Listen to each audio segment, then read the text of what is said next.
भौजी दई दे दलिया, भूख लाग बाटा खाई ले, बहुत तेज भूख लाग बा, पेटम चूहा कूदत बा हमरे। हे बड़की जीजी, इनके घरे जाए जाए बुराई करत ही, ये नहीं जानत ही कि जे इनके हितवा है हुए हमरो सब कहे।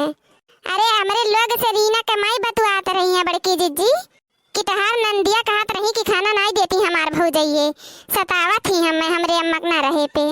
अब ही दाल घोटबो नहीं कि दाल घोटनी लेके बैठी है या भूख लाग गए तो ने काट रही हमें सतावत है सब, यहाँ जा एक बात थी और का करे जाती गुठला झूठला ये हरियन छुछुआए इनके घरे अपने लोग के बुराइये तो करे जाती है, हर करे दियो जितना कह पावे का करे के बाय।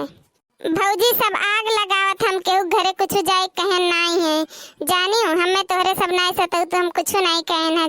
दई दे दलिया, हमरे भूख लाग बा, खाई ले भतवा दलिया दई दियो, अभी भय नहीं दलिया दई दे या खाई ले पहले।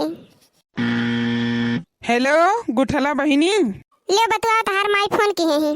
हाँ अम्मा नमस्ते।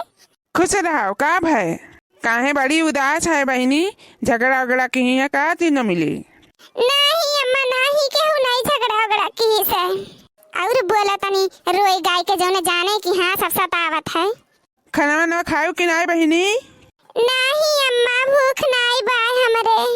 अरे बुखार वखार तो नहीं बड़े बहिनी, भूख नहीं लागत है? नहीं अम्मा का बताई तुम्हें बुखार वखार नहीं बाय। सुनत है बड़की जीजी? हाँ रे देखी नहीं सुनत है, चुप रहो। अरे हम का बताए बच्चा बहुत मजबूर में फंस गया है, कुछ दिन रुको के बाद आवत है। हमारे बिटिया के पीछे पड़ी रहा थी, बता का चिंती न मिली जैसा इन्हन के अखिया में गड़ा था हमार बिटिया बा। ये जियरा कहत बा पिछवा से झटवा घिसराई के पटक के मारी, न बुढ़िया टुढ़िया घरे रहे पे सकून रहे देत और न बहरा में गए तो बहरो नहीं सकून से रहे देती है। कहत है चुप रहे लड़की, खाली सुन देख का भरा थी बुढ़िया। देखा था भैया आप ही लोग देख लियो, कलियां भेजत रहे हैं के ससुरारी आए रहे इनके मरद लियावे और गई नहीं है तो देखा था बुढ़िया टुढ़िया फोन करके रोक ली सी और देखो कैसे आग लगावती चढ़ावती भरत अपनी बिटिया के।